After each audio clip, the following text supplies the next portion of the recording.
new Collective Soul called Mother's Love.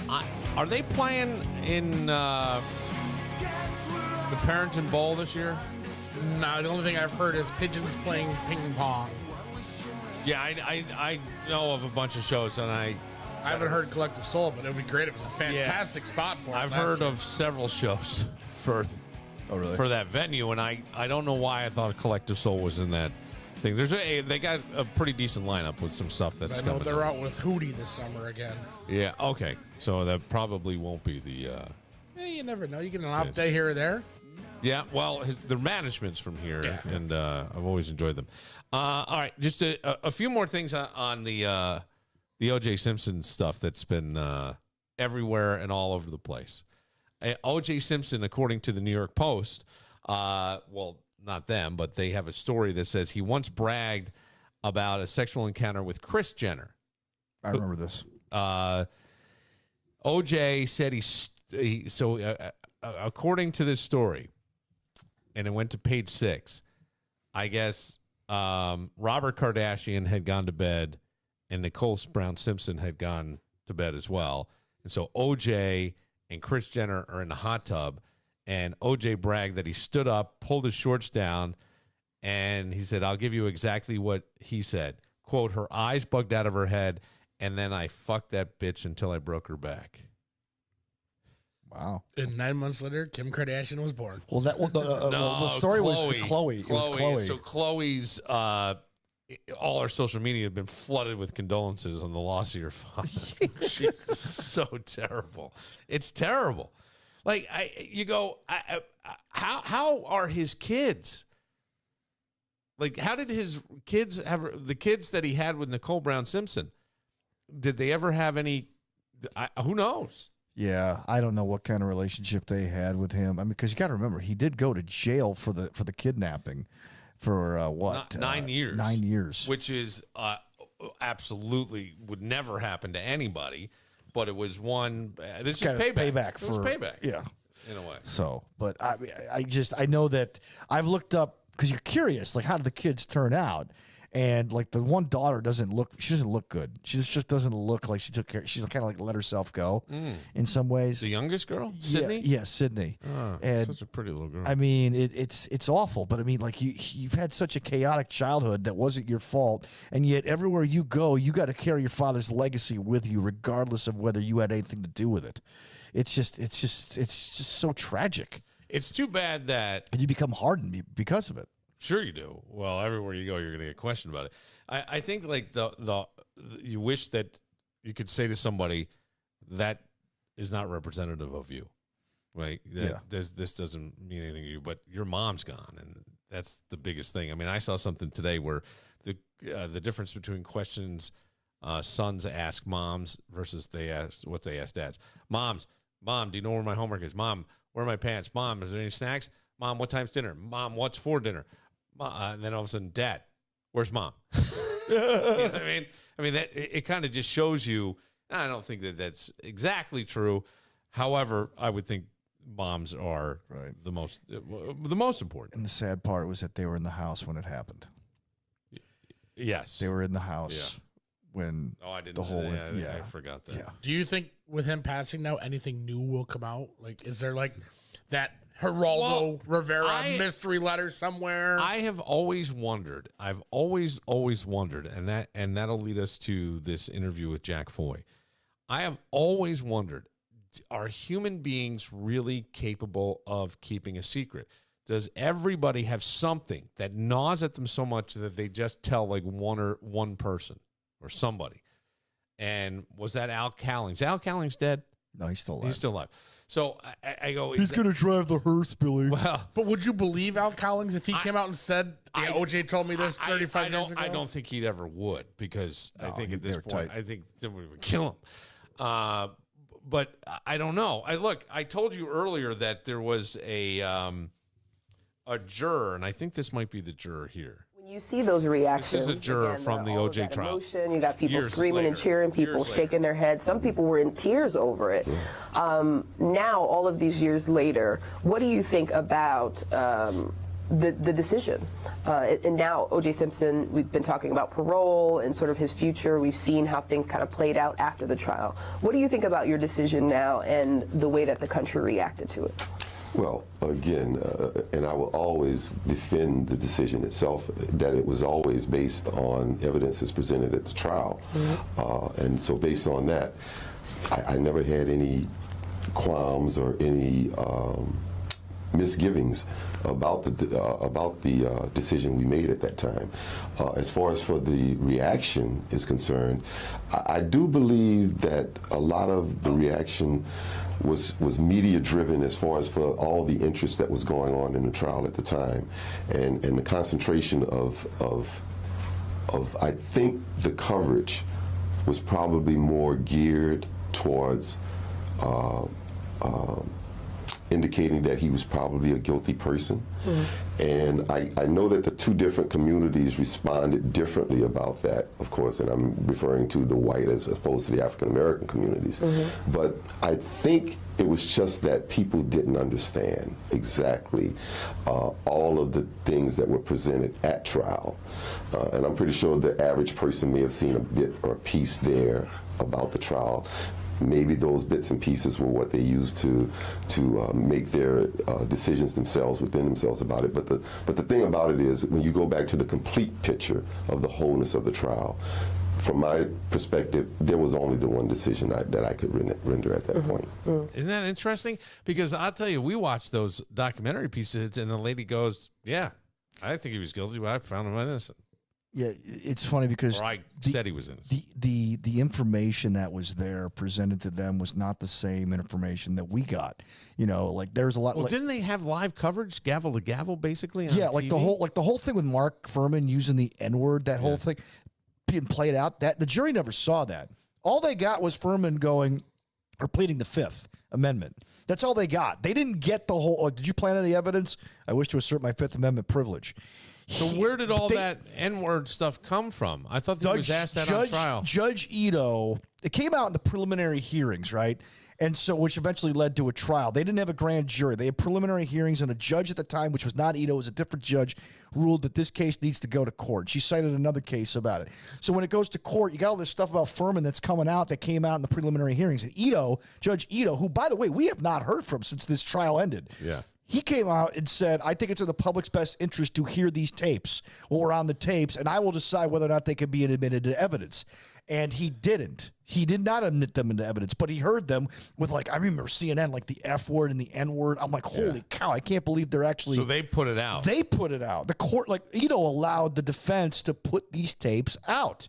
And then they would argue, the prosecution versus the defense, whether it's relevant to the case. So, but nobody in the jury heard it. The jury never heard it. What they did see, though, was Furman, that they could put him on the stand because he was investigating it, and they asked him all these questions. And if you plead the fifth to one question, you got to plead the fifth to all of them.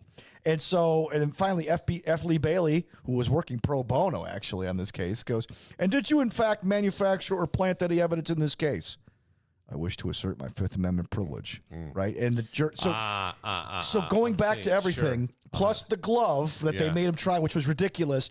The jury had enough reasonable doubt. Yeah. I'm not saying OJ didn't do it. He's guilty as sin. But as far as the American justice system is concerned, I understand why they found him not guilty. Well, the American justice system is something that, no matter where you land in the world of politics, you want that the way it is.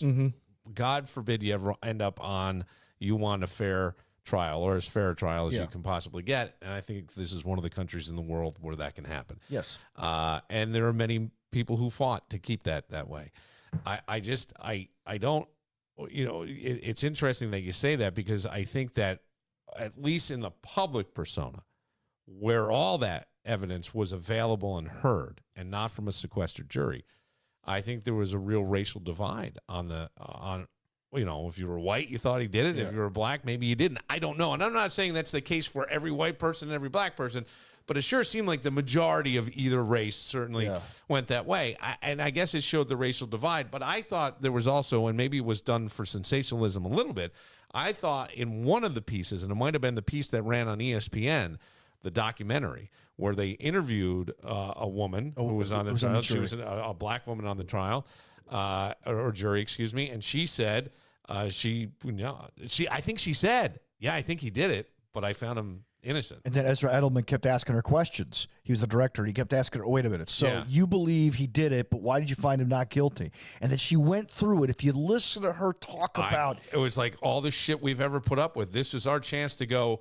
We're not letting this one go to jail. This one. So this. Well, if we're person, talking this about the black same person, we were talking about two different people because the woman I saw said, she goes, look, we'd been there for how many weeks, how many days, and it came down to the fact that there just wasn't enough evidence to suggest that it was without a shadow of a doubt that he did it. This is another one. She goes, she went through all the scenarios. Okay, I'm with all these people, right? We're losing jurors at least one a week.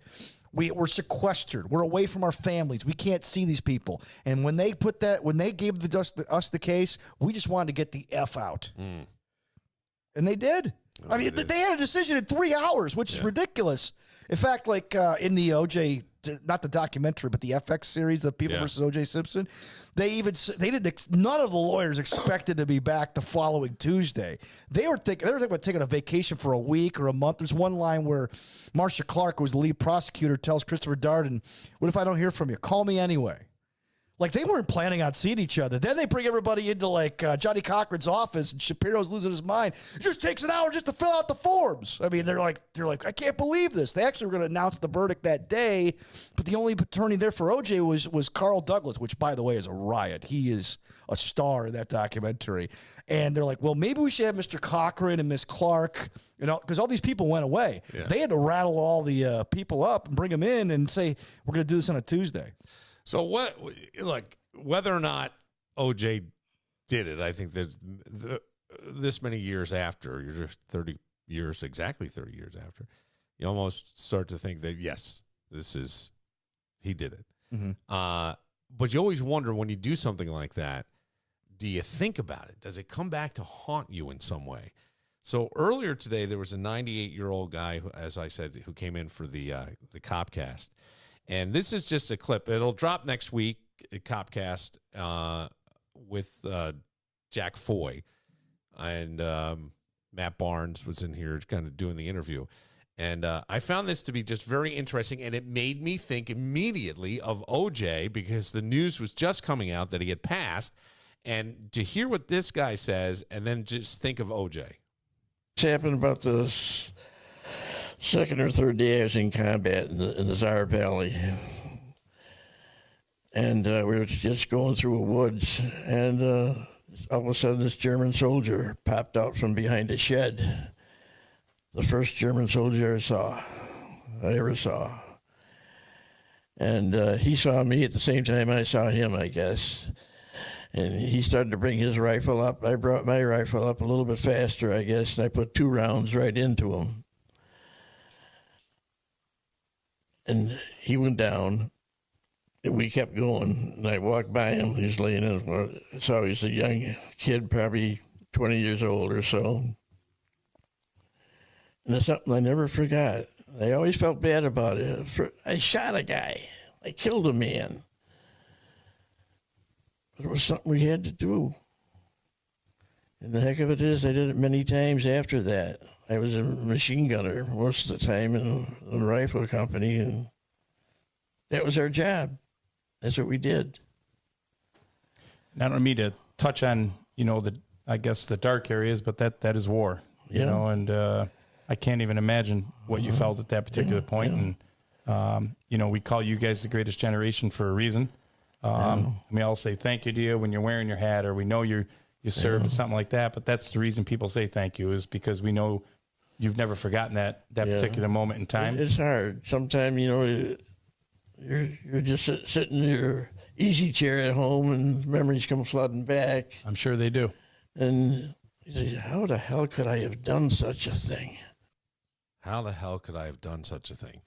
Now, that's a man who is 98 years old and was probably the same age as that soldier. Early 20s, late teens, I don't know.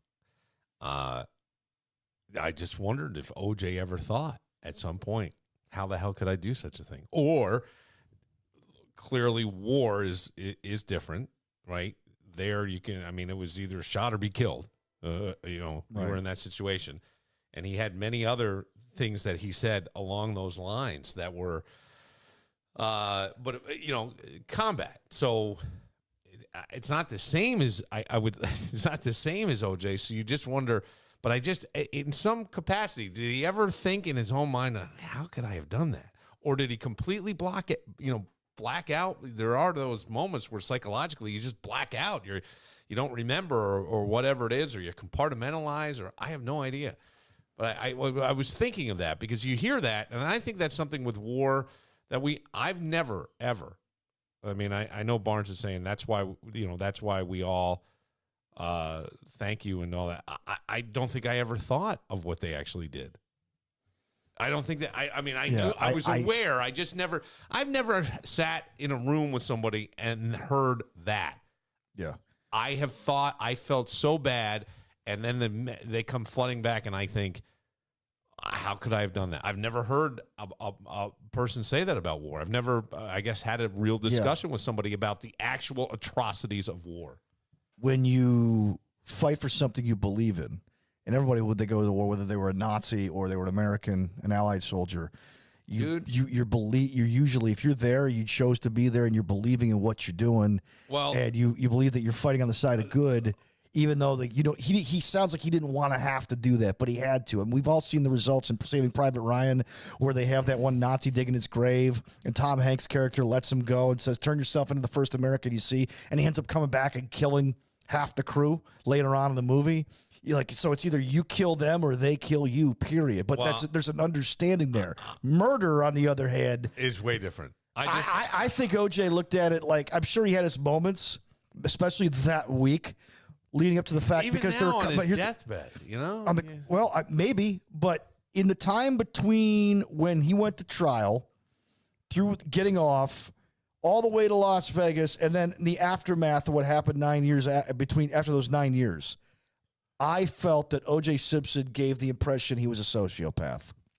Oh, definitely. So I don't know that he would think of it the way this gentleman. No, I don't think so at all. Would look at one's murdered, the other one is kill or be killed. Yeah. Okay, but it sounds like this gentleman really has flashbacks to having to do those things. Whereas OJ, dude, he told a story, and the Copcast will drop next week. But he told a story about going into a German town.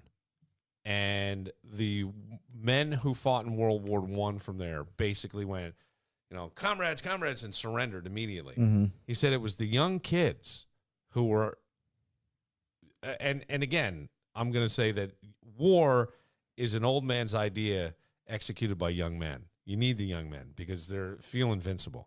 And as he said, we were all like, let's go, right? They're all young. Over here, the old men are surrendering. The young men, and he said, really buying into what Hitler had going on, which was part of the dogma, but again, a belief in what they're doing as much as we believe in what we're doing. These young kids would dig trenches on the side of the road and then pop up, and he goes, and they were pretty good shots. He said, but we would look at them, and they were 14, 15, 16 years old. He goes, they're like our younger brother. I have a younger brother. He goes, I got a young, and he said, but you had no choice. Right. And right. It's amazing, and I don't think I've ever had that kind of conversation. But imagine you're 98. This war happened, 60 years ago? Yeah, in his lifetime? Ended in 47. 70 years ago? Yeah. I mean, do you see it? Like, there is no time. The memory transcends time. That guy was right back on those. In that experience today, talking to us. I mean, he was right back there.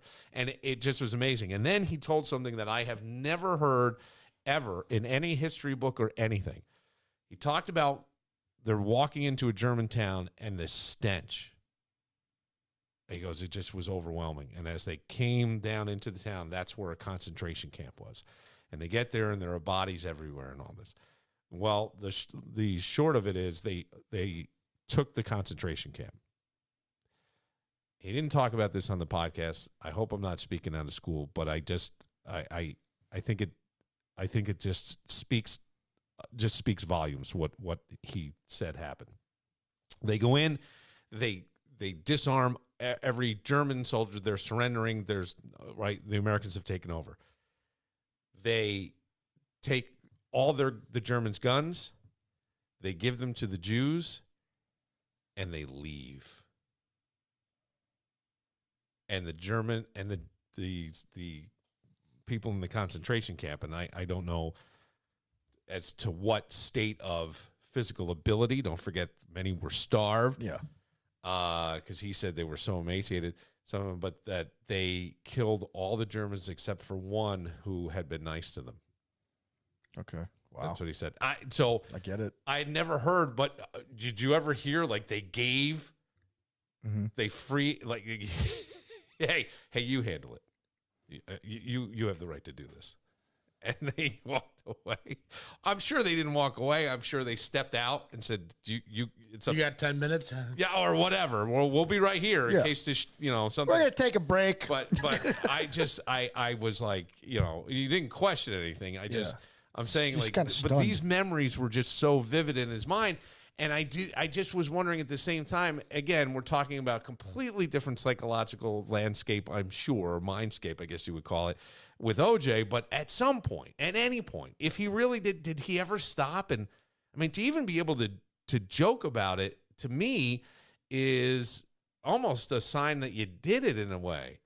Kidders never really kid. You're going to kid about something. You're going to kid about the mother of your children is dead, and they're saying it's at your hand, and many people still believe it's your hands. And then you walked around, and young women. Now this is the part of that just blew my mind. Young women, he's doing blow off their asses and tits, and down in Florida, and he's banging around. And, They called him the Godfather. but in everybody Miami. said he was so nice.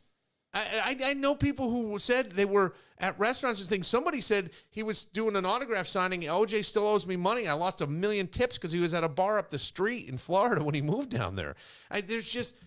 But always polite and nice. And look, his presentation on to X, nice. Yeah. And knowledgeable about the modern day game of football. Like, he had a likability about him that just shows a real psychotic something. There's a reason why to this day people who people believe he didn't do it, and it goes back to the fact that they thought they knew OJ before that day, but because he always presented himself as the guy. Yes, you're talking. Yes. Scott Petoniak told me a great story once. He's writing a story about OJ when he's doing the second Naked Gun movie, and They're talking about, I don't know, Lou Saban or somebody like that, and he goes, "Hey Scott, hold on one second. What? We got to redo a scene?" He goes, "I'll call you back. Scott, let me call you back. What's your number?" Writes it down. So Scott's thinking, okay, I just lost OJ. Right. 20 minutes later, phone rings. He picks it up. It's OJ. He calls him back. He goes, "And where were we?" Yeah. Like, he was that kind of guy. He was personable. He was friendly. Yes. He just was, but he had an obsession, and it was his wife, and it became, I don't know it became evil. Whatever. Look, if you're having sex with Jenner and all these other people, how obsessed are you with your wife? Or was it just a possessive thing? It's some kind of... He got her when she was 18, Billy. Yeah, but young. There's something that's just very disturbing about the whole thing. And yet I found the guy fascinating. The way people reacted to him fascinating over the years, seeing him in recent years, right, up in Buffalo. And I'm with Tim Graham. I would have done those interviews just strictly to almost just go, what is it like to have, knowing that anybody you interact with has an opinion about you, and most of them, it's a negative one. Mm-hmm. Yeah. Most. Like a pretty serious negative one. Like, you're the guy they never want to hang out You're the with. stigma. They're afraid. You become the stigma. Yeah. You're the punchline, you're the meme, you're the Halloween mask, you're everything. And I go, what would that be like? And I guess maybe you got to be psychotic to be able to handle it. I don't know. Because he certainly seemed to. He went out, he golfed, he did everything. He did. Compartmentalize that. I mean, again, sociopathic. Sociopathic. But, oh, man, he was such an enigma. Yes. There's just so much surrounding just the idea of O.J. Simpson and the concept of O.J. Simpson and everything. And if he just stayed home that night, think about this when it comes to O.J. Simpson. Elvis Presley, right? He marries Priscilla. She was handpicked at 14 years old. I Okay. know, I always go, why are we not ever ranting and raving and jumping up and down and screaming about that? But nobody does. But think about this. He picks her out of the, while he's got all these other women. Yes. He picks her out. Why? Because he needed to have somebody that he could rely on, depend on, and groom to play the part of Mrs. Elvis Presley one day. And he's grooming her. And one day, even she said, yeah, enough. I'm done. And walks out on him. And a lot of people believe that that was the beginning of the end for Elvis Presley. Now, here's Nicole Brown, who's had enough of O.J. Simpson and tells you, like, everyone in the world wants, every woman in the world wanted O.J. Simpson. Every woman in the world wanted Elvis Presley, except the one woman that you picked to be yours says, you know what, I don't want this anymore. Yeah. That's a huge blow to your ego. It's a very interesting My father thing. told me that when O.J., because he knew, he had it figured out from day one. My father. And he was an O.J. fan. He did. Oh, yeah. He had it. Well, why did they call him? They should have got. Hey, listen, we got a detective from Silver Creek gonna fucking blow you LAPD guys away. Can I tell you something? The best OJ joke ever. This is just my opinion. Bill Bellamy was doing a set around Thanksgiving of that year called Bill Bellamy's Booty Call on MTV, and he opens up with an OJ joke. He goes, "You know who saw the whole thing? The dog. Why don't they interview the dog?" OJ, is that you? We'll take a moment. I have a few questions that I asked along the lines of the stuff you had sent from Twitter earlier this week to our 98-year-old friend Jack Foy. And it'll be interesting to hear what he says, because I think there's something that he says that you, Dan, will agree with in principle. Okay. In principle. We'll get to all that next, but first.